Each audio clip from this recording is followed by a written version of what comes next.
Welcome to Design is Everywhere, the weekly podcast from the Design Museum. I'm your host, Sam Aquilano. I'm the founder and executive director of Design Museum Everywhere. Each week on our show, we tackle a different element of design and explore how it impacts our everyday lives. We always have the help of a new guest co-host who is an expert in their field, and together we interview a guest about their work in design. Because design is everywhere, and so are we. This week, we're talking about identity design. I'll be joined by Remy Green, a founding partner at Cohen & Green, where they litigate civil rights and First Amendment cases. And later on, we'll chat with Corey Alonzo Yoder, a visiting faculty member at Howard Law School. Together, we will learn about the role that names play in designing an identity. Before we dive in, just a reminder to our listeners, please jump on Apple Podcasts or Spotify, leave a review, a rating. It really helps people find the show, helps us get more people into this conversation about how design can be transformative. So give that episode a quick pause, add your review, and then hit play again. Thanks so much, and let's get back to the show. And with that, on to this week's topic. Our summer intern, Tanya, studies computer science. In one of her lectures, the professor was going over rules programmers must keep in mind when they're asking for names in websites and applications. For example, some people don't have a first name. Some people don't have a last name. And there's no such thing as a legal name. This struck Tanya as odd. How could there be no such thing as a legal name when every official form asks for one? And if legal names are a myth, why do we keep asking for them on everything? After doing some research on her own, Tanya discovered the article, There is No Such Thing as a Legal Name, A Strange Shared Delusion by Austin A. Baker and J. Remy Green. I'm joined by one of the co-authors of this article to learn more. Remy Green is a partner with Cohen & Green, specializing in civil rights, defamation, free speech, consumer rights, and intellectual property litigation. They are also a regular speaker on issues of non-binary, transgender, and intersex inclusion in the workplace and legal academy. Remy is a graduate of the University of Chicago Law School and has published pieces on intellectual property, First Amendment issues, queer rights, and politics, just to name a few. Remy is also a lecturer at Boston University School of Law and various schools in the City University of New York system, where they teach courses that cover law and technology issues, as well as civil and constitutional rights. Remy gravitates towards cases that challenge traditional legal theories and change our view of the world. Remy, welcome to the show. It's so nice to be here, Sam. I'm a sometime fan. I love it. I mentioned the article that you co-wrote with Austin Baker. Can you tell me when you discovered this sort of shared delusion that there's no such thing as a legal name? Sure. Well, I actually discovered it in law school. It was an offhand comment by my secured transactions professor when we were talking about the need to have a correct name in the system recording who had the right to various property against which there was a lien. He mentioned offhand that people don't really have a legal name and just kind of moved on. And it stuck with me and kind of grated in a certain way every time I heard it demanded. And eventually it grated hard enough and it grated against my own identity hard enough that I felt the need to write a paper. In law, I think that we have trouble saying this is the way the world should be. And so, by leveraging some philosophy, I think we were able to both make a normative and a descriptive argument. What role does a name play in our identity based on your research and your work on this? As a lawyer, I'm compelled to begin with it depends. In terms of where it fits into a legal system, right, that's what philosophy calls a referent. Names serve an important role in that they point to people. And they have to do that in the legal system because we need a way to identify people. But they serve more than that role, especially socially. And I think that that's something that's actually very often lost in the legal system, that people's names have these important qualifiers, whether it's the story that your family has. I'm not even sure this is true, but my family certainly has a story about Harold Grunhaus having his name changed to Green at Ellis Island. And many families have stories like that. Or, there are obviously families that changed their family name when they came out of slavery. So names are not just a way of referring to people, but they also do have this important social, political, moral content or religious content or any number of other things that I think kind of gets overlooked. So the legal system then has to get to a place where, okay, well, how do we decide which name is the right one? And right used very loosely there. And it turns out that because different areas of law develop separately, like we don't have a law of the name, we end up with different answers in different places. So, for example, in the system of secured transactions, where the goal is basically you just need to figure out who has rights against a certain person. The goal is use the name that you're going to find them in the system with. So very quickly in that area, it's kind of become settled that using the phrase legal name is not useful, because legal name could refer to any number of different things or nothing at all. And instead, they've ended up going very specific, and they just say driver's license name or passport name, because sometimes those two names don't even match. The goal of that system is if a creditor is trying to find out whether somebody has a lien against Sam's cows, and they type Sam's name into the recording system, they need to get back the right information. And so by saying, just look at just look at the driver's license, whatever it says on there, that's what you type in, it serves the purpose of that system. By contrast, right, if you're talking about interpersonal interactions, which maybe those aren't quite legal, or maybe just the name that you put on the top of a caption when you're filing a case, that doesn't need to serve the same function. You're not using a lookup function there. And so maybe your goals are different. If I'm representing a client who wants to be known a certain way, I'm going to use the name that they actually go by, and they want the court to hear at the top of a document if it doesn't need to serve some other function. What's the story behind how this myth sort of started? And when did we even just start asking for legal names in quotes? Yeah. So one of the things that's curious about the American legal system is it's basically just a copy paste of the English legal system as of the 1770s. Yeah. With some footnotes that we call a constitution. And this copy paste inherits a lot of what's called the common law. The idea behind the common law, not to teach a whole course on it on this podcast because that's not possible, is basically, it comes out of the idea that there is some absolute entity out there called the law with capital T, capital L. And lawyers are engaged in doing a kind of natural science in uncovering it. And so judicial decisions over time are supposed to basically be experiments that figure out what the law is. And that's the political theory behind it.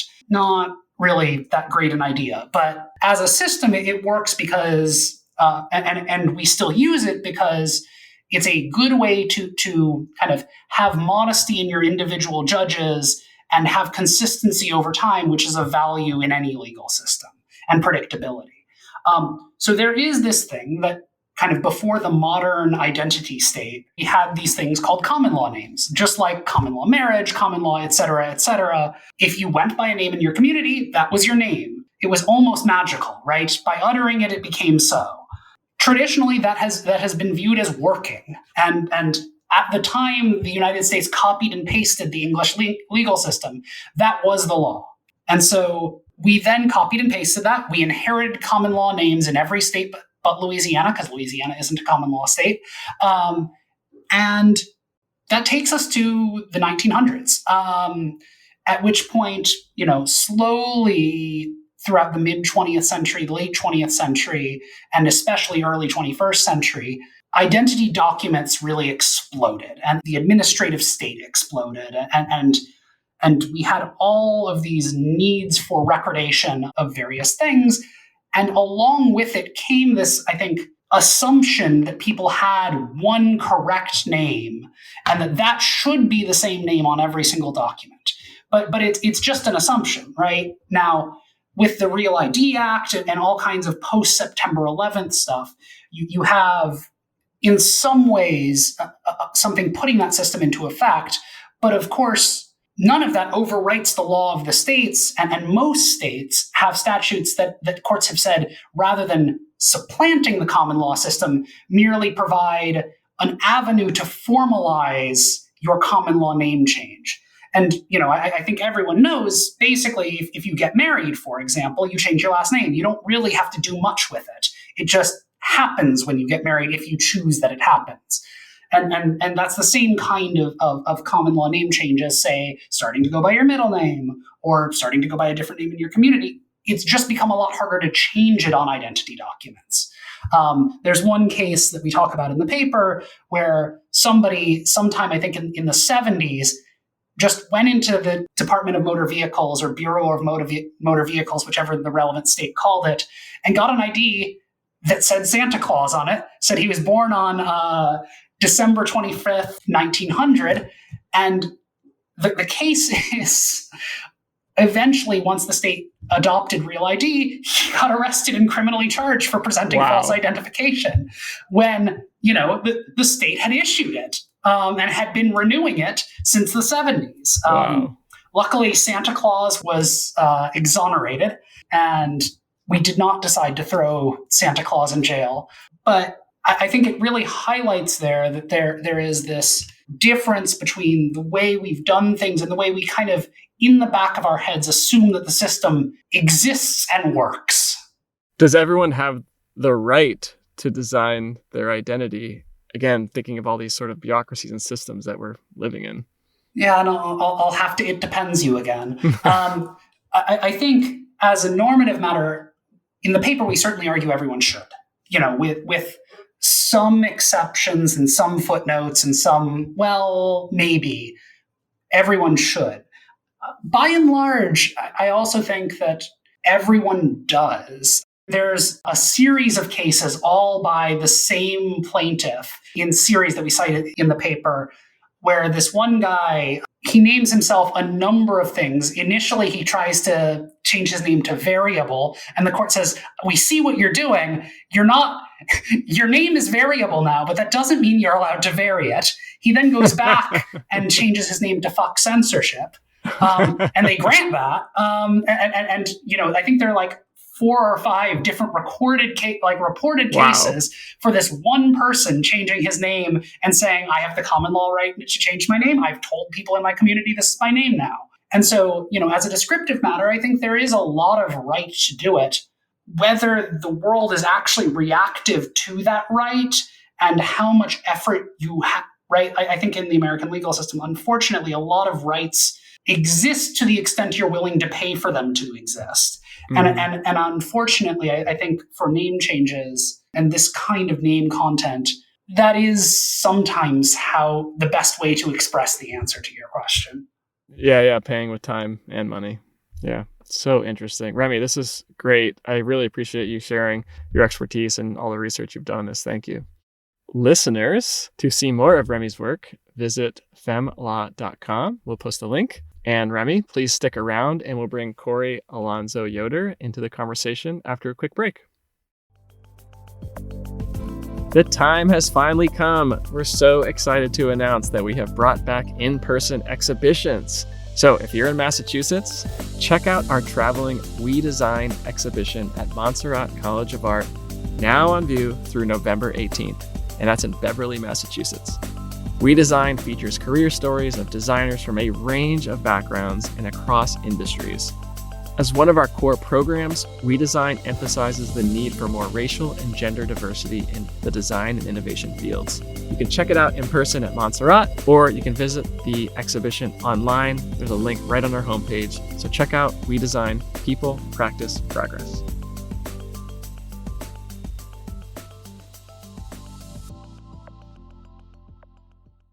And we're back. We're joined by our special guest, Corey Alonso Yoder. Corey is a faculty member at Howard Law School. She previously was the practitioner in residence with the Immigrant Justice Clinic at American University's Law School. Corey has worked on a variety of justice issues with a special emphasis on advocacy for LGBTQ and HIV-positive immigrants.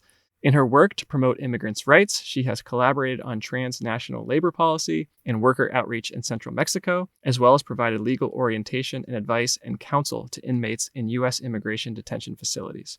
Corey also served as an assistant to the chair of the United Nations Committee Against Torture in Geneva. Professor Alonso Yoder's commentary on immigrants' rights has been featured by ABC News, The Atlantic, Washington Monthly Magazine, and many more.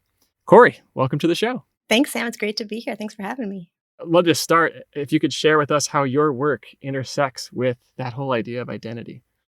Yeah. So, I mean, I think in the introduction you gave me, you can start to pick out some of the ways in which this has come to my attention. And I think in the work that I've done representing transgender immigrants, particularly in their applications for asylum, I was really struck by the contrast with my own experience with name change. And one of the things that I found in being able to do scholarship and write about these issues is to kind of dig deeper into things that as a practitioner, as a lawyer in the moment, you just don't really have the opportunity to spend time mulling over and considering. So, the opportunity to write about this and to compare my own experience with name change to that of the people I was serving and just how different it was in terms of the level of facility or the hurdles or the lack of hurdles in my case versus all of the structural challenges that the people I was representing had to overcome. That led, I imagine, to this article that you wrote, Making a Name for Themselves. Can you share a bit about that article and the work you did there? Sure. To the extent we're talking about identity, I think it's probably helpful to just get a little bit more out about my own. And so, one thing that I found, so I'm Latina. I was born in Mexico. I was born with a name that I don't use, but it was not necessarily a desire to move away from that name so much as a young kid being called by a certain name by family. I mean, I think there's a history and kind of a culture of nicknaming in Latin American cultures. And then kind of having a dual identity that was responsive not only to the fact that I had two names, or actually many more names. My Corey is an abbreviation of Ana Corina, which was my given name, but that those identities also kind of interacted with my own kind of feeling of being a binational, dual national person, and that the names that I had were very much associated with the experiences that I had. And one thing that I found was, as a white Latina, I never had challenges. Really, it was, the question of does the professor know who I am by what name I preferred to go by, but never a challenge of you're not who you say you are, that's not your legal name, or the ability to even, just have one name for certain purposes versus a name for other purposes. I moved through society in a way that I found very easy. And later when I married and changed my name as a consequence of marriage, I did all of that process for myself and found it again very easy. So to be representing individuals who were doing similar processes and just struggling mightily to even have a name change petition be accepted as an initial matter in a court of law was really, I think, striking. So working with my clients and eventually taking some of my concerns about the ways in which the law was not fully serving them to the courts here locally in the Washington, D.C. area where I primarily practice, I was really struck by all of these new requirements that the judges were kind of placing on top of the law, on top of what the statute said. And of course, there's a law underlying that statute. And so I wanted to understand and kind of make the case to them that this was not consistent to the law and it was actually harming people. And so in my piece in the article, I break down that history more, in part, I think, to kind of appeal to even a judge or somebody whose experience maybe is very different to my own or to those of my clients, those I serve, to explain why this is so important and why it's so fundamental and really original to a view in a way that I think at times certain people, commentators on the law, are more accepting of or more likely to be persuaded by. That this is a very original view of the common law of name change, that people should be able to be known by the name that they say is theirs and that they identify with, and that simple standard has been so corrupted by all of these additional legal processes. Yeah. Can you share some of the hurdles that your clients specifically are trying to overcome, that you're helping them overcome? The most mundane things, that any kind of legal services or civil legal services attorney will navigate with clients, which is filing fees, getting the clerk to simply accept the forms, that the signatures are in the right place. But, some of those things, they seem trivial, but they're really a big deal in terms of somebody takes time off of work and, they are potentially missing income as well as needing to pay for these kinds of processes.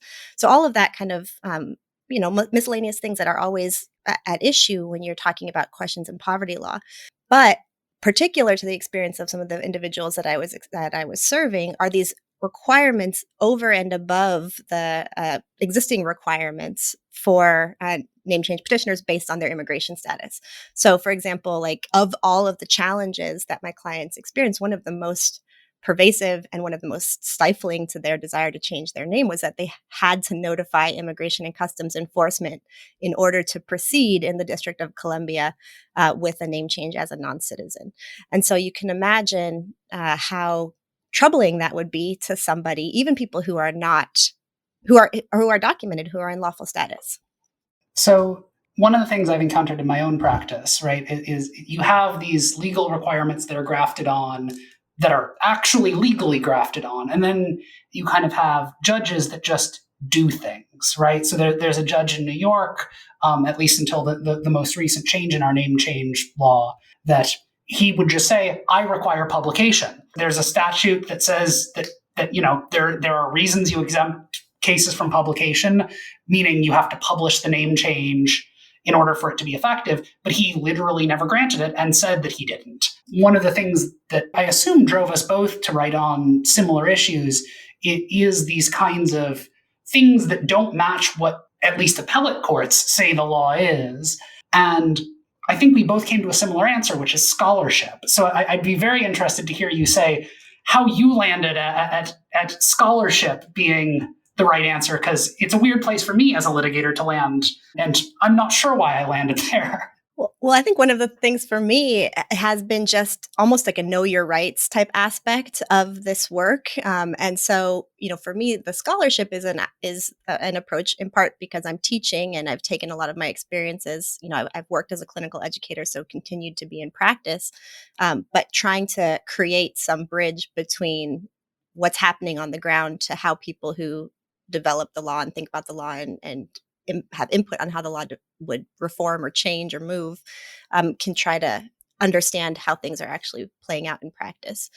So the idea of using scholarship to have the conversation, I think, is also because while I want the general public to have a sense of what their rights are, I appreciate that not everybody's picking up law reviews to do that. The ones who are doing so are potentially, I know, I said the quiet part out loud. So I mean, obviously, I think when you can make a claim that can then be used by other advocates, and at times that's where legal scholarship can be really vital, is trying to push the bounds of the law and perhaps in a way that can be supportive to cases that are currently being litigated, but also the cases that are yet to come, is really helpful. I think it also, for me, quite immediately, what I was trying to do is have something to say to a room full of judges that I sat down with several years ago and said, hey, this ICE notification requirement has all kinds of problems, not least of them, of course, people's safety and people's ability to legally change their name, but also look at this historical record. These are all of the ways in which all kinds of individuals throughout our history, in a way that I think we would agree is very admirable, have changed their names. And this is kind of continuing in a line of that movement for social justice. So trying to, I think, capture various audiences, and the ability to, have conversations like this, hopefully will continue to proliferate the conversation and raise greater awareness around it. Because ideally what I'd love to see happen is just that people know that, that this idea of a legal name, maybe that's a fallacy. And maybe you could just be able to go to the DMV and say, hey, here are all the ways in which I'm currently using a different name. Please change my driver's license. I have an affidavit from a friend who knew me pre-name change and who knows me now, and I'm the exact same person. I don't need to go to a judge to make this effective and to be recognized by this name, because that's all the common law requires. I think it's really interesting that we come back to the common law, because I think we both have spoken of this as if it's something new, but turning to the common law is really almost the opposite of that, right? There's a certain unearthing that we're doing of this older pre-Real ID, pre-September 11th, pre-administrative state sort of thinking. And maybe that thinking largely only applied to white people and white men, but it's not entirely something new, is it? No, and I think that that's where I think it can be very persuasive to have the conversation and to talk about it in those terms, is that, again, we're talking a purely textualist reading of what the common law says in a way that I think appeals to all kinds of different political viewpoints and sectors of society, but also think really appeals to even a more libertarian view that people should be free of these kinds of interventions by the government to express themselves when it comes to individual rights and individual liberties. And I think that the name change right really fits into that. And historically, the fact that we live in a moment where we have all kinds of documentation requirements, I think can be at times perhaps a little bit of a subterfuge that this can't be accomplished or done in some way. But again, my name change, the name change of lots of individuals who have not historically been always disadvantaged in the law, such as women who are changing their names, cisgender women changing their names pursuant to a heterosexual marriage. That happens all the time. That happens several times every single day. And there's no judge intervention that's required, just, some minimal documentation of that change. So even, if we can think about the common law standard as coming up within a very particular context to protect the rights of a certain segment of society that the law sought to protect, I think there's all kinds of historical examples that are kind of unique as being the counterexample of individuals throughout history who actually effectively use the name change right, who are not cisgender white males, and had their name change be recognized. Can you share for folks listening who have never gone through the process, what is that process of changing your name? I think of every, process or policy as like a system design. So I also would love to know like why that's the process. Well, if we're applying the common law, essentially the process is that I decide on my name and I share it to you, and I share it openly and often enough that it becomes plain that, this is my intended name. Unless you're in prison in some jurisdictions. Unless you're in prison. And this is where you see the common law now in its application through statute has taken on all kinds of additional approaches in the law that are pretty inconsistent to the original idea that people should be able to sort of openly change their name through this rather simplistic process of this is my name and now I'm advertising it to you and you're accepting it as my name, and now that's a legally effective change. You now see these statutes taking on other aspects of efforts to criminalize or to have a punitive effect to prevent and discourage immigration or unauthorized immigration, to punish in a way on top of the criminal sanctions individuals who are incarcerated or who have criminal records. So yeah, the name change and the statutes that have applied this kind of general, here's how I change my name, I tell you what it is, and you accept it as my name, those have all kind of been subverted in a very troubling way in the statute. But so today, how one would change their name, there's a difference between whether it's going to be the common law change of the kind I just described, that again is legally effective in the majority of the states in the United States.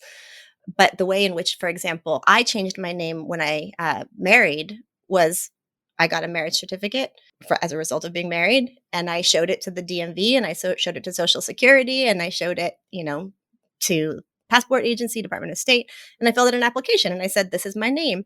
And the thing is, like, I didn't even change my name in a way that is, quote unquote recognized, in that I didn't take my husband's last name as my own. I grafted it on to my name, and yet that was, nobody questioned that I can only change my name in a certain way.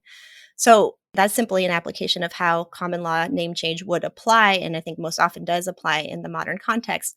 How a name change happens in the alternative is to file a petition to a court, and again, depending on the requirements of that court, pay a fee, have to publish that you're changing your name, have to wait for a hearing, perhaps depending on the state, no hearing is necessary, and then have a judge look at the reason why you want to change your name and decide if it's okay with them. I mean, at base, that they have this discretion to say, okay, okie dokie, we're going to change it or not, which is very problematic in the ways some of the cases have shown that kind of authorization has been denied for all kinds of reasons that are just rather outlandish and not found in the law. Can you talk about how naming oneself can become like an act of liberation for certain people? Yeah. So, I mean, the way that culturally, at least in our culture, naming has often happened is, sort of a non-consensual at the time of birth acquiring of a name. And one thing about name change law, especially as it has been used in the United States, that I think is very liberating, is that one has the ability, and I'll say as an adult, there are all kinds of particular standards that apply to children that are kind of related to child welfare and other issues, but as an adult, individual who's found to have a legal capacity to make such decisions for themselves can, again, use the common law of name change to say, this is my name and that's how I want to be known and that's how I should be addressed. And that has a very, I think, important component, particularly when you think about the denial of that kind of autonomy.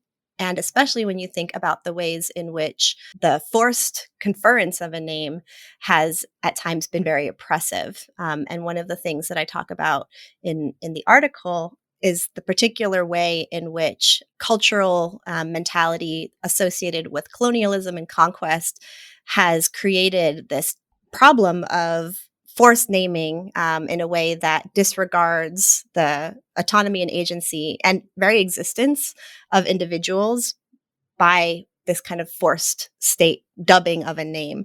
So the experience I think that is most salient and perhaps most familiar to people who are listening is the concept of the quote unquote slave name, or the names of enslavement that were forced upon people, African Americans at the time of slavery. Of course, that's an oversimplification because in truth, people who were enslaved, as we know and abhor, were treated as property. So they did not have proper names. If you look at the ways in which, or at least in the law, in the way that the law interacted with individual identities of enslaved people. So if you look at the ways in which government records categorize by name individuals who were enslaved, it's not until very late into our census records that they're even identified as people by name, much less what we would consider, a full proper name, at least in U.S. society.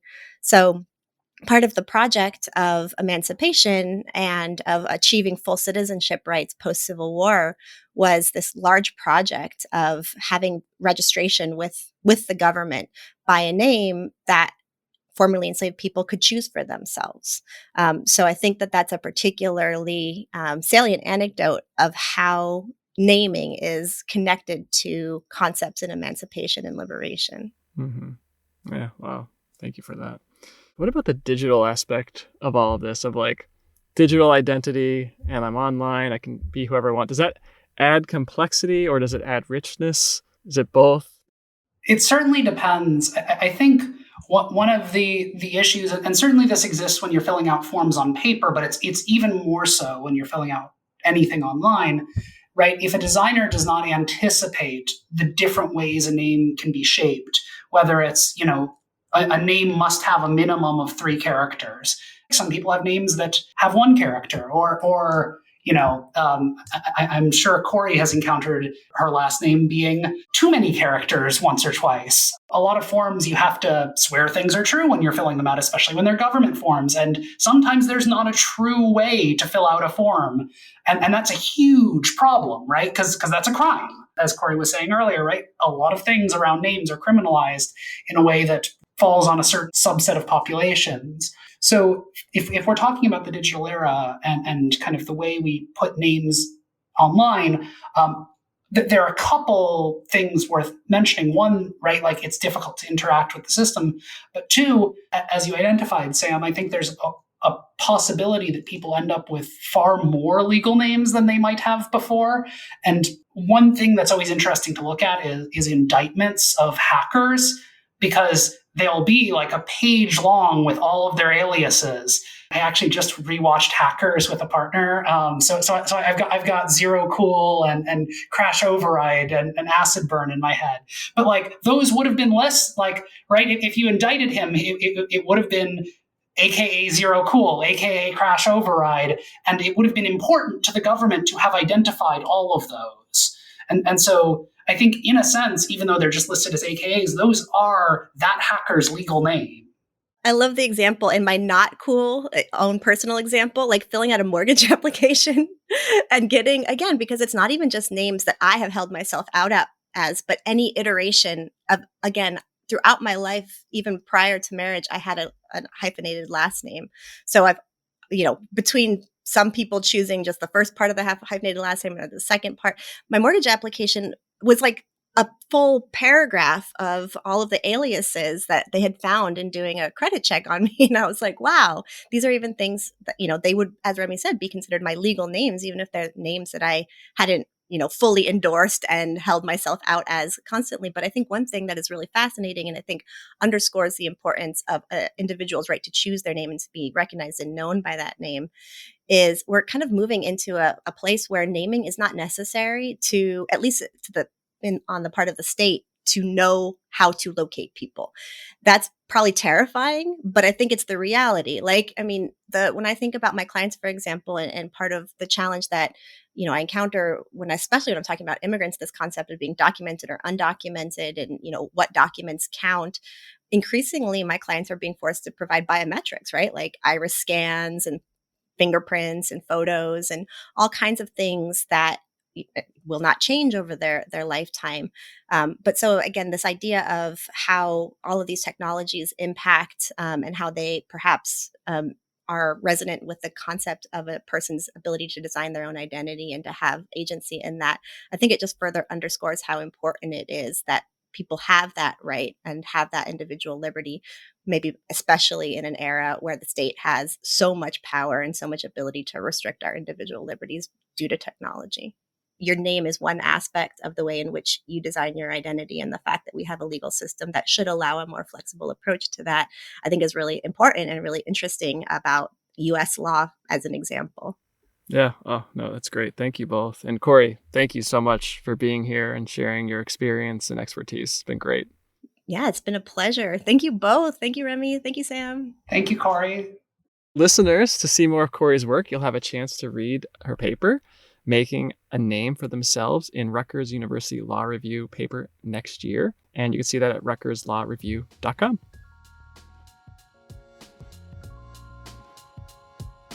Now it's that time. Every week we share our weekly dose of good design, our examples of good, thoughtful design that has made an impact on us or others in a meaningful way.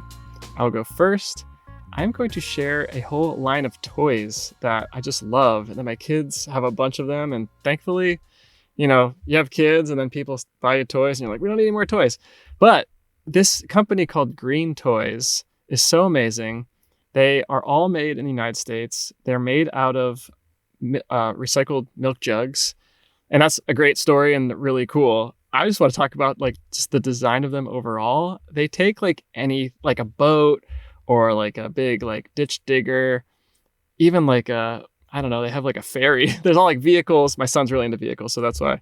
But they're so iconic. They distill down whatever this thing might be. Might be a tea set. Might be you name it, just a stacking toy. And they distill this toy down to its basic elements, but they add a bit of fun and they feel so chunky and you just want to hold them. I think sometimes the very realistic toys leave nothing for the imagination. And these have just enough, the helicopter, yes, the blades spin, but other than that, it's pretty blobby, toy. Anyway, I love them. We have a bunch of them. Love that they're recycled. I love the texture of them too, I'll say. They all have this almost, actually, I'm just realizing it's very similar to the milk jug texture. So it's all clicking for me in this moment. And just the colors are so amazing. So check out greentoys.com and they've just got hundreds of really cool things. Okay, it's mine. Remy, you're up. So I spent a little bit of time thinking about what I was going to do. And I decided, I'm going to be a legal nerd and I'm going to say that I am going to talk about the design of Federal Rule of Civil Procedure 4D. First, I'm going to probably have to talk a little bit about why, what problem it's solving, and then I'll explain how it solves it. So the Federal Rules of Civil Procedure are how civil cases move through the federal court system. To start a lawsuit, you need to summon somebody to court. And to do that, you actually have to hand them a stack of papers, right? If you don't do that, it's not fair. But that's a requirement that dates back to, forever ago. And in designing a set of rules for how you can serve people with papers, it wouldn't make much sense if the rules had to constantly be changing And it would be hard to change them among a community of people that still thinks a fax machine is a pretty nifty widget. What the designers of the federal rules have done is they've included this rule on waiver. Now, let me back up to before that, because there's one other part of the problem. It turns out that if somebody is trying to avoid getting served with papers, they can make it very annoying, very time-consuming, and very expensive to start a lawsuit with kind of no benefit. And that's something that the system, doesn't like, especially because we are so formalistic about you need to actually serve them, right? It's not fair if they don't actually get it. And our legal system is not actually very good in general at dealing with bad faith. But Rule 4D, I think, is actually one of the very few places our legal system has figured out how to deal with bad faith. And so the way it works is if you send something asking that somebody waive the requirement to serve them in any method reasonably calculated to give them that notice, and they fail to waive service, then immediately, without regard to the result of the case, at the start of the case, they have to pay you back for all of your costs in serving them and all of your costs in making a motion to get the costs of serving them. And what this ultimately does is it means that I've encountered judges that have never heard of Rule 4D because it doesn't come up because everyone waives service. It's this whole thing. And if you go to law school, you'll hear all these cases that are, absurd. There's a case about, somebody trying to serve the guitarist Jeff Beck with a lawsuit, and he's got a security behind him, and they throw the papers at him, and it was about whether he actually was aware that the papers that were thrown at him were right. And there's all of these cases you'll read, but this rule, except in these extraordinary circumstances, makes it so that this just never gets litigated because you send the requirement. And it's going to be more costly than the benefit every single time to do it. And I think most importantly, you get paid back right away. It's not something that you have to defer, which is another big problem with a lot of other entitlements in the legal system. And the reason a lot of kind of these sort of nudges don't end up working to affect actual behavior. I love it. It's a good design right there. Listeners, if you have a great weekly dose of good design, could be a toy, could be a legal precedent, tweet or share it with me on Twitter at Sam Aquilano, and I will share it here on the show. Remy, thank you so much for being here. This was so fun, such an interesting topic, and your expertise is really appreciated. Well, it's been great to be here. This has been an absolute delight. That's our show. Again, I want to thank Remy Green and Corey Alonso Yoder for joining us, and thank you all for listening.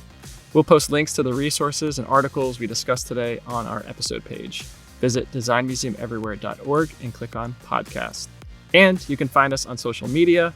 We're on Twitter at @design_museum, and on Instagram, we're at Design Museum Everywhere. You can also search us out on LinkedIn and Facebook as well. Plus, we have an awesome weekly email newsletter that can go right to your inbox. It's got all the news from Design Museum, so you can sign up for that on our website as well. Please be sure to rate, review, and subscribe to Design is Everywhere, anywhere you listen to podcasts. While you're at it, hey, leave a quick review and a rating on Apple Podcasts. It helps people find our show.